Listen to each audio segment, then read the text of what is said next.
Hey, what's going on YouTube? The channel's If Sports Cards. My name is Ian, and today we're going to do something a little bit different. Usually my Monday videos are Monday mail days.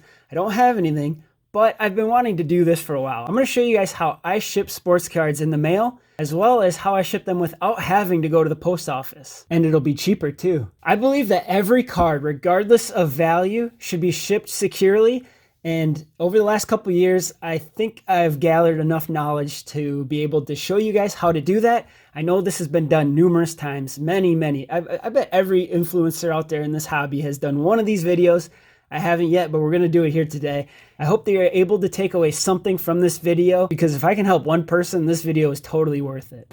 So I tend to keep everything in a box, so it's easy for me just to grab off the shelf if I'm ever sending a card. I'd recommend you guys should do so too. We're going to go through the items in this box that every collector out there should have. All right, today we're going to be shipping this Deebo Samuel card, but I'll show you first what I use in order to do that. The first thing is painter's tape. Is usually blue. There's a frog tape that works really well too. That's like a greenish and a yellow.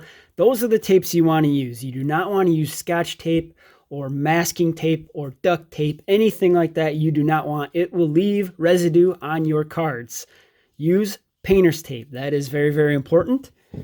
The next item we will need is some pieces of cardboard or something to protect the card.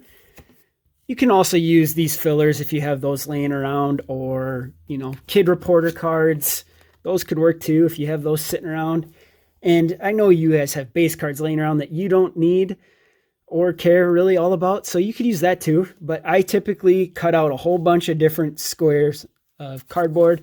I have a bunch of different shapes and sizes cut out. I have some thicker ones, some skinnier ones. So anytime you get a cardboard box, just cut off some pieces that you can have ready to ship. I'm going to use these two today. The next thing we need are team bags or graded card sleeves. I have a couple here that I'm going to reuse. This is something that I tend to save if someone sends me a package. If they're still in good condition, I'll reuse those. But I have one team bag and one graded card sleeve down there. We'll need some clear packaging shipping tape. And we will need something to ship it in, right? So I have an envelope and a couple different bubble mailer sizes here, which we will get into here in a second. So we have our supplies. Now we have to ship this card securely in the mail. Now, first things first, penny sleeve and top loader. You need both of these. If you don't have top loaders, don't be sending cards in the mail. Get yourself some top loaders. But make sure, I've seen this, I get cards in the mail to this day. The card is just a raw card directly in the top loader. Make sure you guys put that penny sleeve on there. That protects the surface of the card when you're sliding it in and out of here. That is a must. You need to have those two things before you can ship anything. Now we're going to stick a piece of tape on there. Like I said, I'm going to use a team bag. And some people may think that's enough to, not allow the card to fall out of the top loader, but I don't even want that card even flush with that. I want to make sure that card stays down in that top loader, and I'm going to do that by putting a little piece of tape, doesn't have to be big, and just pinching that off. So that is not going to go anywhere. This is especially important with thicker cards, and you have the thicker openings. Those cards will slide all over the place. Make sure you clamp down, pinch the top of that down. You're not going to hurt the card at all. Just make sure you don't pinch down on the card. That's just going to protect it from going anywhere. And then, like I said, I'm going to stick it. Actually, before I stick it in here, I'm going to send this via bubble mailer. It's a very nice card. I wouldn't want it to get damaged in a plain white envelope. And the person that bought it spent around $5. So they're expecting to get this well protected with shipping and tracking. But say this was only a couple dollar card. I know when I'm buying cards that are only worth a couple of dollars, I don't want to spend more to ship that card, or I don't want to spend more on the shipping of that card than I do on the actual card itself. So I'm completely fine if someone wants to send it in a envelope. That's going to save both of us money. So I'm totally fine with that. What I would say is use a couple of thin pieces of cardboard.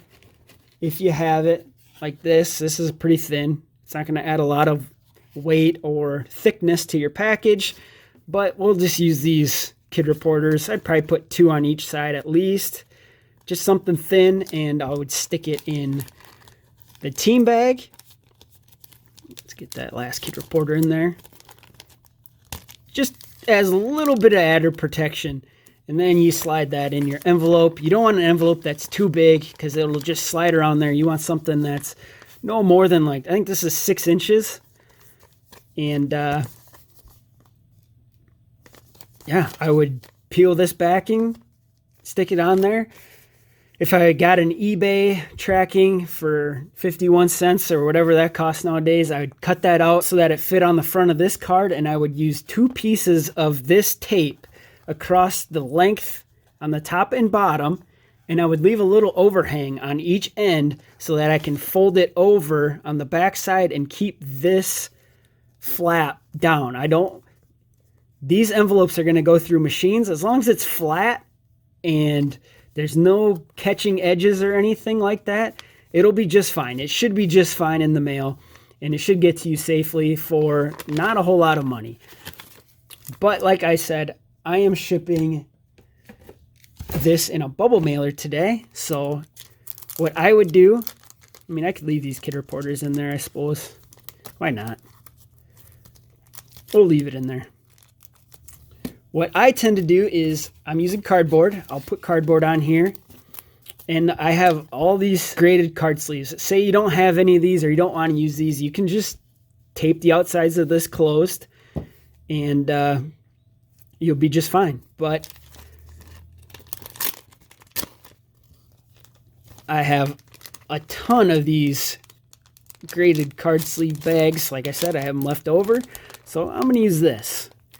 We're going to fold that baby over like so. Make sure there's no air in there or anything. This should be plenty protection for a card. You know, it should protect against any punctures, anything like that. So now we need to stick this in something. Again, I said I'm going to use a bubble mailer, and I got 2 here. Bubble mailers are something that I like to reuse, and if you're going to reuse a bubble mailer that you've received, make sure you make a clean cut edge, use a box cutter or something, and cut along the top of it somewhere you're not going to damage what's inside. And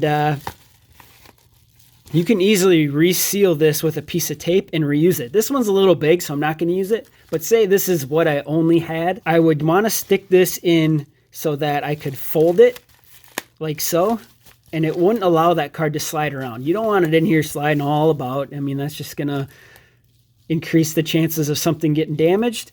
But also, if you're going to reuse them, another good point is to make sure you remove any tracking, cross it out, any addresses, anything like that. And you can reuse these things over and over and over.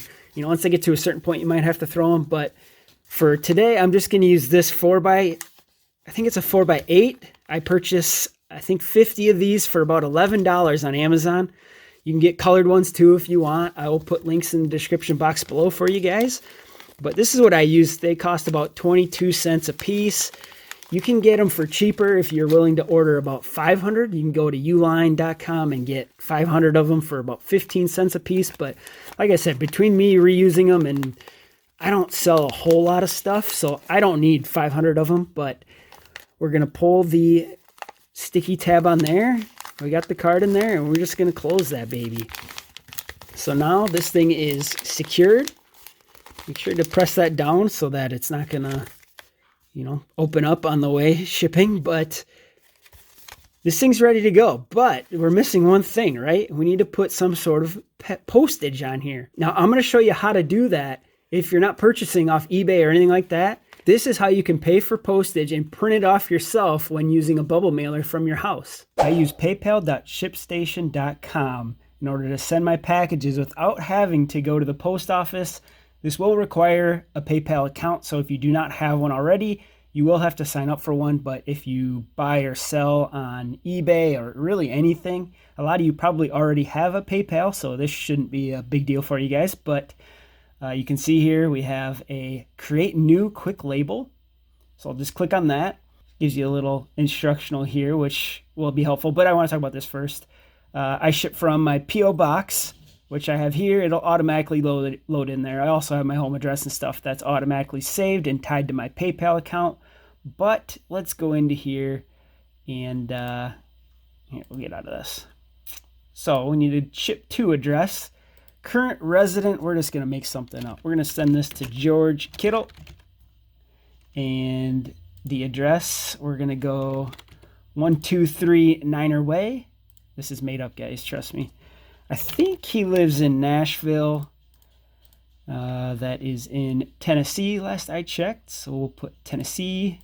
I do not know what that zip is, so I'm just going to put this in. But mind you, this is not a real address. If someone is buying off of you from Instagram or something like that, you know, they're going to provide you with their home address. And just on the off chance that they provide it incorrectly, address validation failed. It's pretty cool that they do this. This is very helpful in case the address that you were provided is incorrect.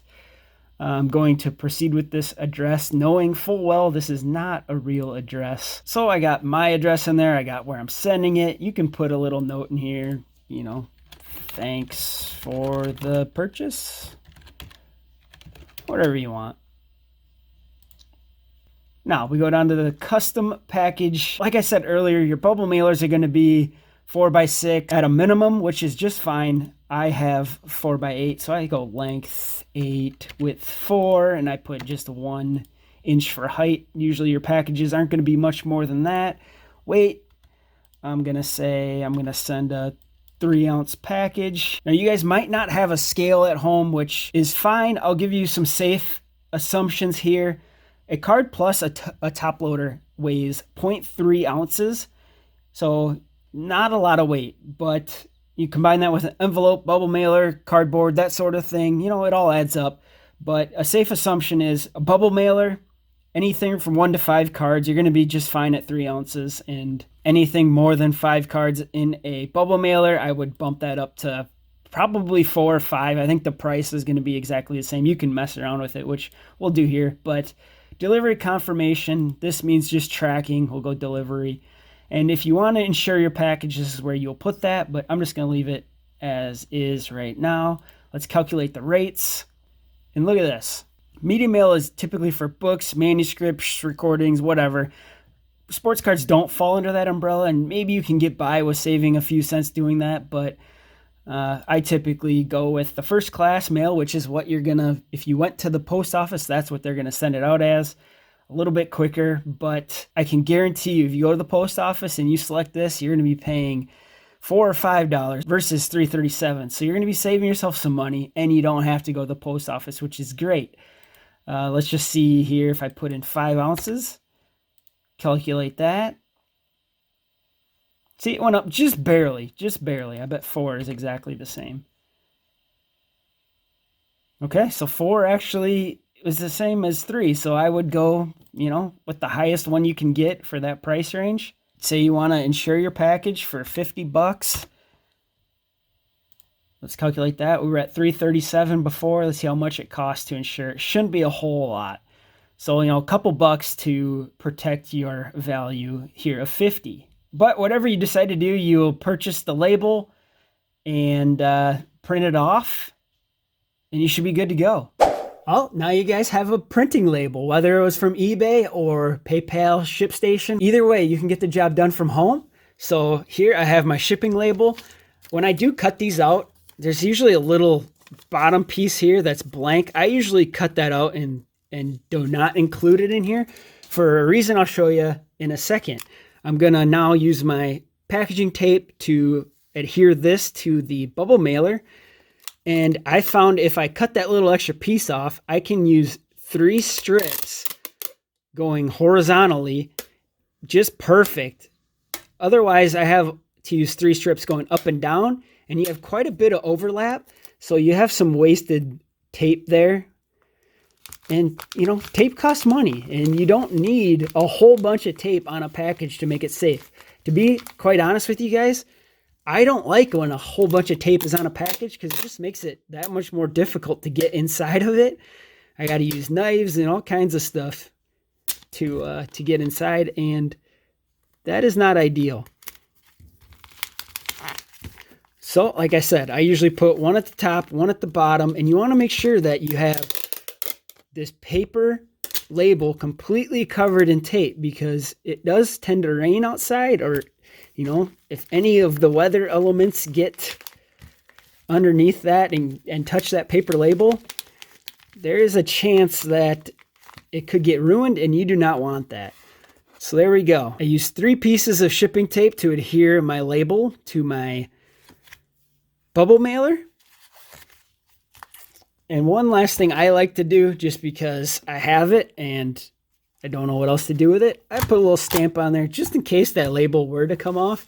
At least they would have an idea where to send that. All right, your package is ready to go. All you have to do is go stick it in the mailbox and make sure to pull that little red flag dealie on your mailbox up, or else the mail person won't know to take it out of your mailbox. I hope you found this video helpful for you. Hopefully you learned something. Maybe you didn't, but regardless, if you watch this video, you shouldn't be sending cards incorrectly through the mail any longer. And hopefully that little PayPal Ship Now thing was new to some of you people, and you don't have to go overpay at the post office anymore. But that's going to do it for today, guys. Thank you so much for watching. We'll see you next time. Until then, be smart, be safe, and be humble. Ian out.